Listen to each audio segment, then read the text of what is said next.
Hello gamers and welcome to Solospelunking, a freshly created YouTube channel that focuses on solo role-playing games, solo board gaming, solo miniature gaming and solo card gaming. And yes, that is the very first video of this freshly created channel, which I just created today, October 21st, 2023. My name is Carsten. I'm located in Germany and I'm a lifelong role-playing and tabletop gamer. I came into the hobby at the age of 11 years and I still remember it vividly.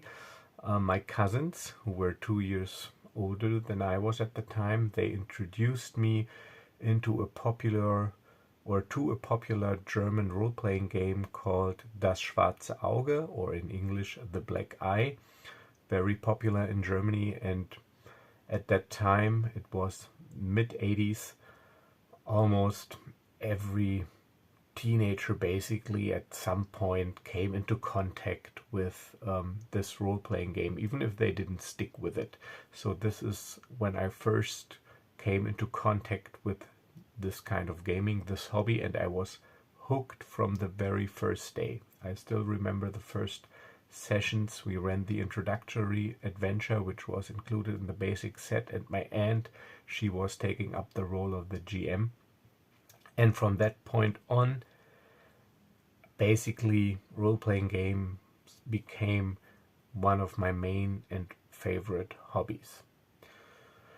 So why did I decide to start this channel? Well, I got a lot of inspiration from guys that do similar things. I've watched a couple of YouTube channels and I really enjoyed them, enjoyed the content, and yeah, I felt this urge to try out this experiment for myself. And yeah, we solo role players are a strange bunch. We like to play alone, but we also like to share our experiences. At least in my experience, a lot of us do, through various media, like a Reddit group or a blog or some other outlet where we post actual plays.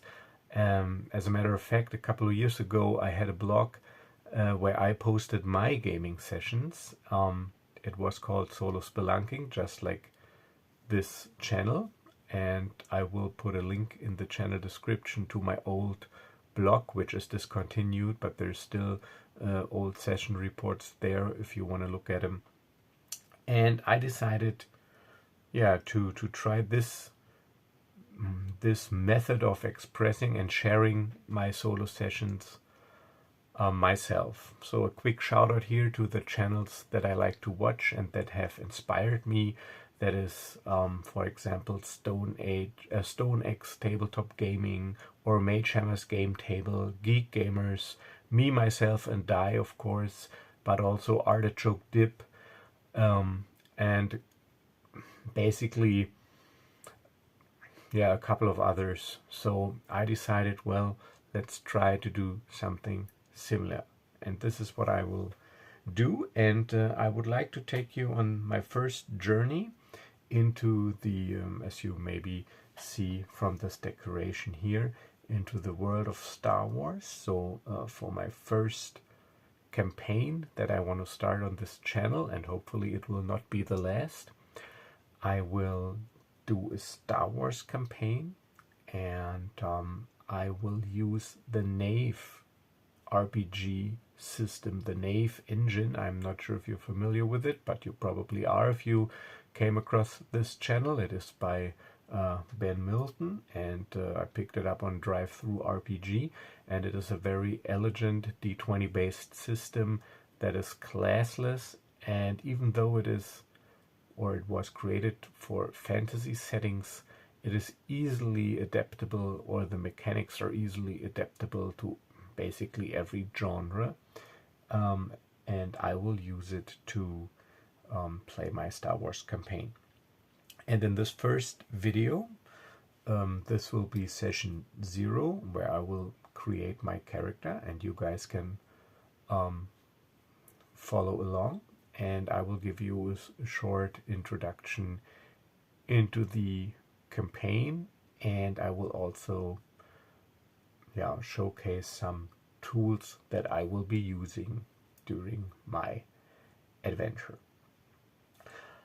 So how do I like to game? As you can see from the setup here, if I do solo role playing, I'm an analog guy. I like to use a fountain pen, write on real paper, and use real dice. I got a nice leather dice cup here, so I actually like the sound of the dice within the cup. I like the smell of it. I like the feel of ink drying into the paper. So for me, gaming is a very sensitive, a very haptic, you could say, experience. In my day job, I sit in front of a computer desk or screen basically all day. And when I'm gaming, I really want to have this feel that you have when you play traditionally with a group of people, and basically get this sensational or sensatory experience. So this is why I will be using real dice and a real notebook, and sometimes miniatures. So this will be my character, and we can do a little unboxing. Just for this channel or for this campaign, I will open up a brand new notebook. So when I chronic my or journal my sessions, I use these hardcover notebooks that I pick up at Amazon, and they come in packs of 2, and they're actually good value for the money. So one of these books is like €7, which is about $7, and it's 120 grams per square meter paper. So it is thick paper where the ink does not bleed through. It is dotted. It has got numbered pages, and as you can see, let me open up this one real quick, or maybe not so quick.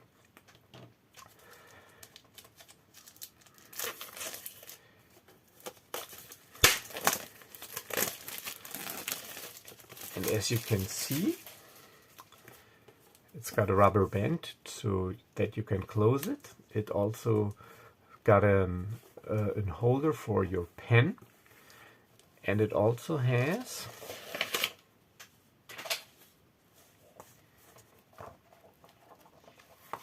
two different colored stripes where you can mark pages, and it also comes with a little pocket that includes some stickers if you want to do some sort of content management with it. Basically, I rarely use this bag, but what I like to do is to basically use this blank cover here to put important tables for the system that I'm using or reference sheet on here. I either write them on here, or I can just print them out, cut them out, and glue them onto these pages. So basically that every campaign book is tailored to the campaign I'm playing. So this is what I will be using for this channel, this brand new notebook where I will be starting my Star Wars journey. And also, to save paper, I have this little digital notepad where I will basically keep track of hit points or initiative order or whatever, and then you can just erase it with this button here, and you basically save a lot of scrap paper if you want, because you can just jot down not so important stuff in here. So for those of you not familiar with Knave, Knave is a D20 based system, and it uses the standard 6 abilities, the standard ability array that you know from Dungeons and Dragons and similar D20 based role-playing systems. And I already prepared a little character sheet. So my character will be Galen Ryder, and I will be a human smuggler, but not the classic archetype or typical smuggler that you might think of. So you go, oh great, another Han Solo clone. Not quite, but I will get into my background later, after I'm done creating my character. So the first thing I will do, and I will create my stats using the Knave rule set. And then I will talk a little bit about my character background and give you an introduction into the time period and the campaign I am playing in. But it will be a Star Wars campaign set in the classic era. So in Knave, you roll 3d6 and you don't add them together, but you only take the lowest die, and this is your ability bonus. And you basically, if you want to make or have to make a check or a test or whatever, you just roll 1d20 and add the bonus from the ability that applies the most. There are no skills in Knave, and it is also classless. Basically, what you're good at depends on what you want to be good at and how you basically build your character by like increasing your abilities to focus on certain aspects, and also by the gear you carry. Inventory management is a big part of Knave, but I will get into this. First, let's start with my abilities. And usually Knave is an old school inspired and OSR system, so actually you should go down the line, but I like a little more freedom of choice when I create my character, so I will use the house rule that I will just jot down the 6 numbers and then I will basically distribute them. And another house rule that I will be using is if I don't get at least one ability at +3, I can raise one ability to a +3. This is because the dice system is geared heavily towards characters who have low ability scores and a lot of the same. Usually you got +1, +2, and this is basically it. But since there are no real skills, in my opinion, you don't really have the possibility to define a focus for your character. So this is why I will be using this house rule, so that you can at least pick one area where you want to be good at, where you want to decide where your character focus is. Alright, so let's get started. First value would be 2. Like I said, you take the lowest one from the 3 dice. So this will be a +2.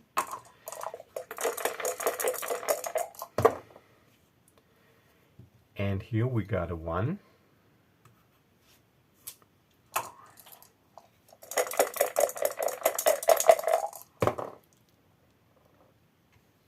Another 1.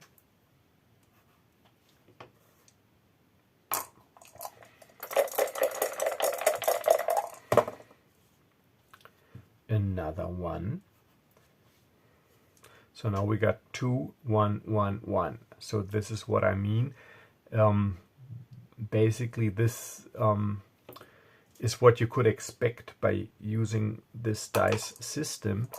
So to prevent characters looking very samey, especially if you play in a group and you would like to use Knave as a system, I implemented this house rule that I could at least raise one ability to a value of 3. So another 1. So we only got 1 left.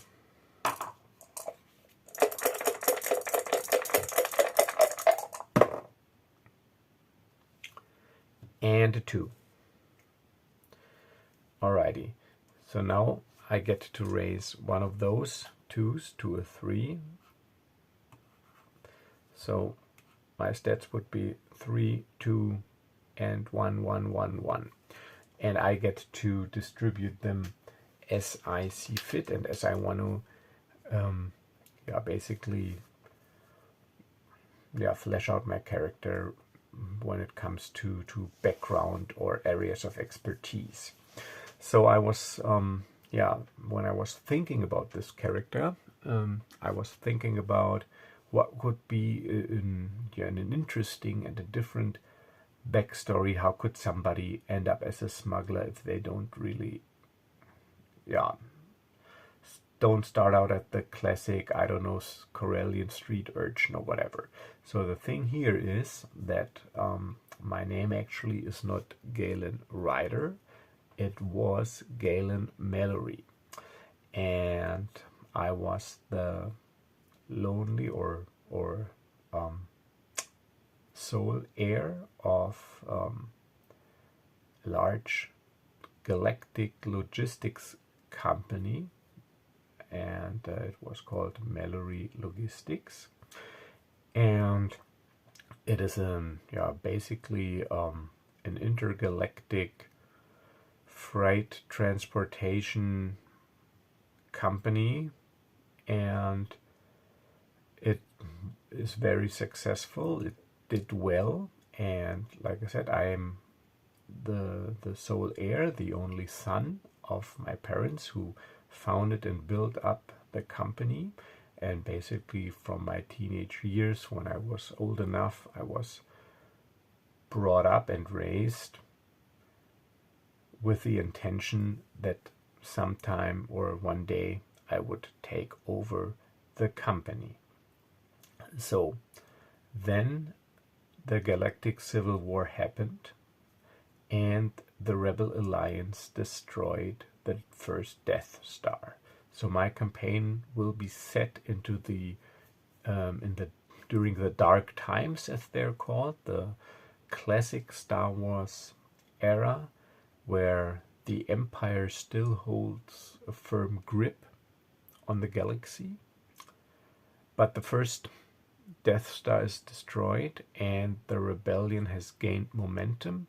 The rebels are setting up at Hoth at the moment, unknown to the Empire at this point. And after the destruction of the first Death Star, the Empire massively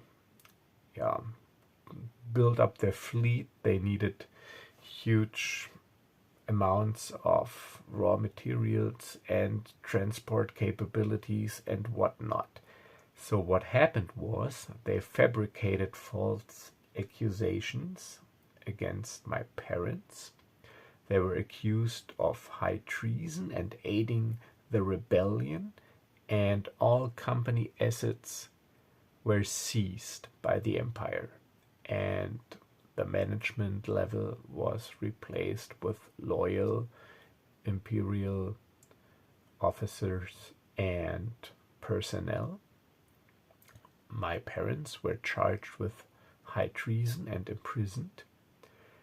And the Empire, they fabricated these accusations to basically seize the entire logistic network and the transport fleet for nothing, to use it to build up their military machine.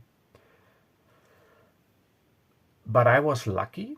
Galen Mallory was lucky. At the time this happened, he was not, or I was not, at the company headquarters. I was actually picking up a new starship to add to the transport fleet of the company. Of course, a YT-1300 Corellian transport, brand new, fully paid. And my father, he managed to get out a message to me, warning me to come back and urging me to stay away. He just basically quickly sketched out what was happening, and of course I was able to follow some of it on Galactic News. So basically from one moment to the other, I lost everything. I lost my company, I lost my parents, my parents' company was lost, I lost my parents, and I was also a fugitive wanted by the empire because I was also part of this family that founded this company and that were accused of aiding the rebellion, which was not true. And so I had to stay away, and not only that, I also basically had to disappear. So I used a couple of old business contacts from my father and the money I had left to make some contacts to get a new identity, to change my identity and my name to Galen Ryder. And this is where the campaign starts. I'm someplace in the Outer Rim where I got a fake ID. I got a brand new YT 1300 to my name, stock, but other than the credits I have left in my pockets and the ship and the clothes that I wear, I basically don't have anything. And this will be my background and my motivation, of course, to stay alive, acquire money, and maybe somehow try to clear my parents' name, or that might not be possible, but to either find out if they're still alive, where they're imprisoned, and maybe get the means somehow to free them.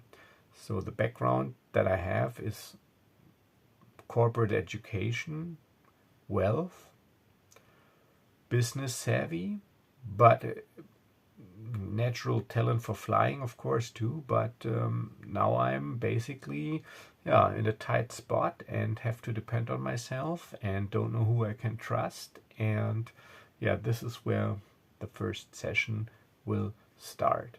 So from this background, I will put my highest stat, my +3. I will actually put it into intelligence. So I put +3 to intelligence. So that's it. And the next highest value, the 2, I will put into charisma.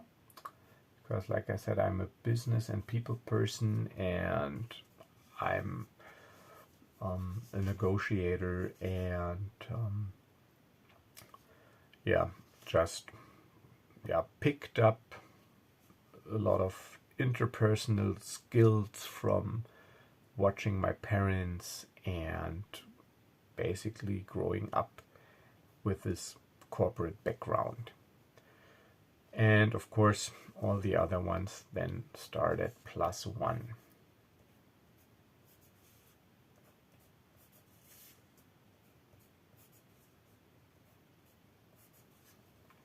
So in Knave, this is called your ability bonus, and every ability also has a defense, which is your bonus +10. So I will not write this down because it's very easy to remember. So my intelligence defense would be 13, and my intelligence bonus is +3. And you would need the defense if you wanna keep things like player facing. So you could either try to beat your opponent's defense, or he has to beat your defense. It'll become clear during the game, and I think that most of you already know the rules of Knave.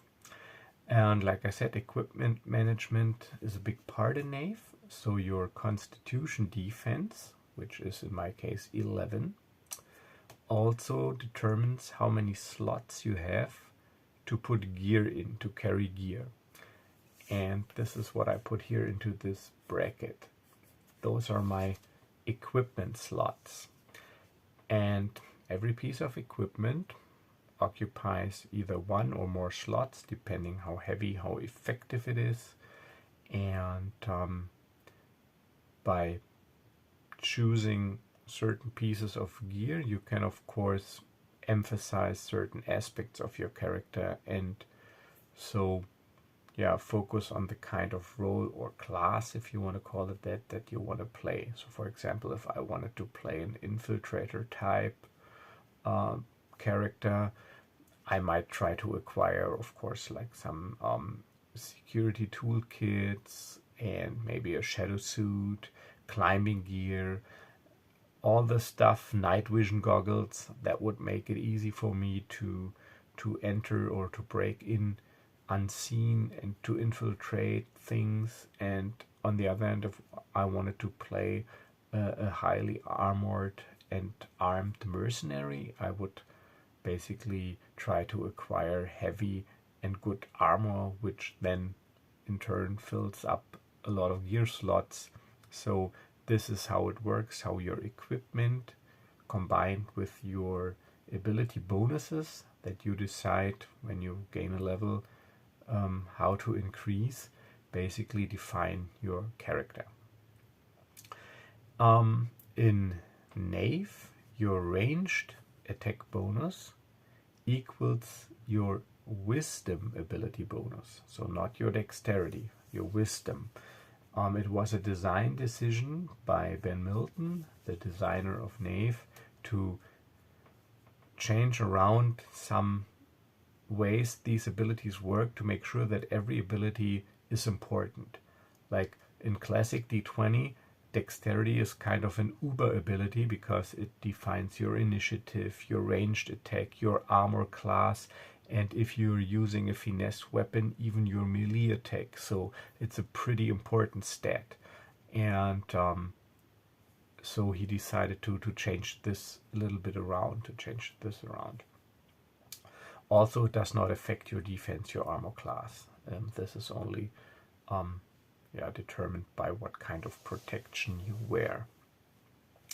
So your melee attack bonus is, as you might expect from a d20 based system, or stays your strength bonus, though that is +1. And your armor class is your defense, how hard it is to not to hit you, but to hit you in a way that affects you, that causes damage. And if you wear nothing at all, it is 11. Your armor class is 11. And in Knave, you have to beat the armor class. So if I wear nothing at all, which is very common in the Star Wars universe, I would have an AC or a defense of 11. And if you want to hit me, or if an opponent wants to hit me, he's got to get a 12 or higher to hit me. So just an 11 would not be enough.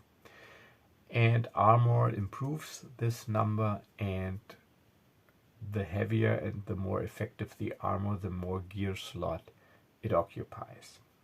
So this is the credit symbol.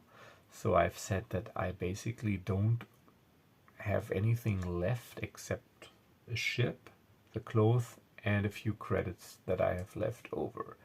And I have decided that I will start with 1d6 times 100 credits. Oh, I am lucky here, so I start with 600 credits. That's all I got. 600 credits. And Knave is a level-based system. I am level 1. And I have 0 XP. And I got a ship. I will get into ship combat when it comes to that. So now for starting gear. Knave includes a table to randomly determine starting gear, but what I usually do, I give every character a fitting basic equipment package that fits the campaign, the genre, and the character concept. So in this case, I will have a sidearm, a blaster pistol. So I jot down blaster pistol. And it deals 1d6 points of damage, and it occupies 1 slot. And the way I'm writing this down, the number of slots is in parentheses after I describe the equipment. So I'm carrying a blaster pistol. Then also I'm carrying a comlink. That's standard Star Wars starting equipment.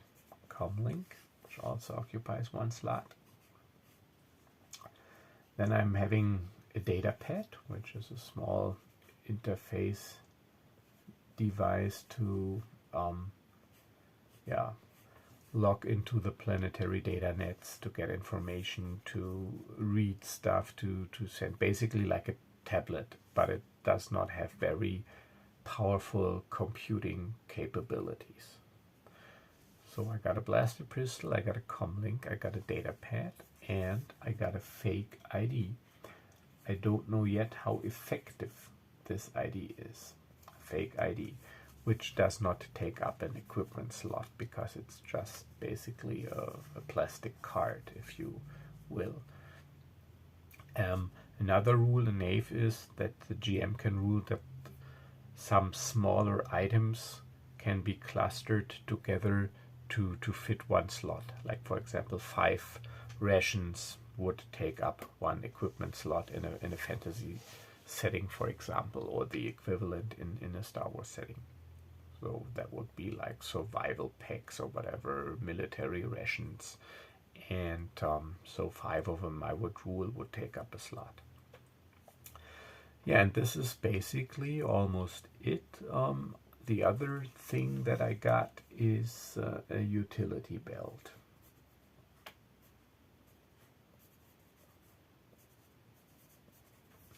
Which also occupies a slot.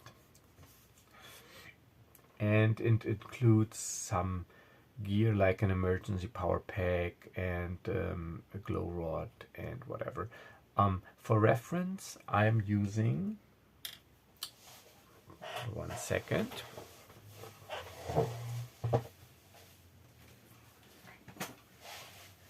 I'm using this good old Star Wars D6 role-playing game rule book. This is the 2nd edition, revised and expanded, and this was the system that got me into Star Wars role-playing years ago.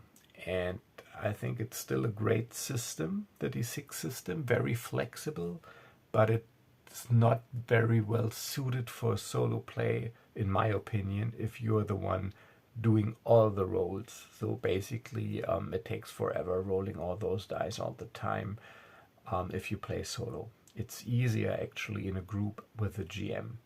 But I love the lore that they established with this system, the source books that came out, and I will use this for reference. So when there's any question about what might be in a utility belt, I will look it up in here or in an equipment source book published for this system.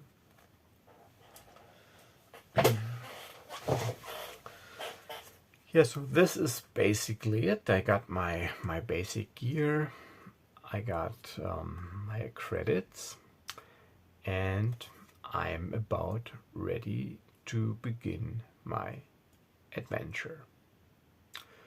So, and this is basically it for this first video. So we have created the character, and you know my background, you know what time period this will take place. So now I will just quickly showcase some tools that I will be using for this campaign. We already covered the notebook.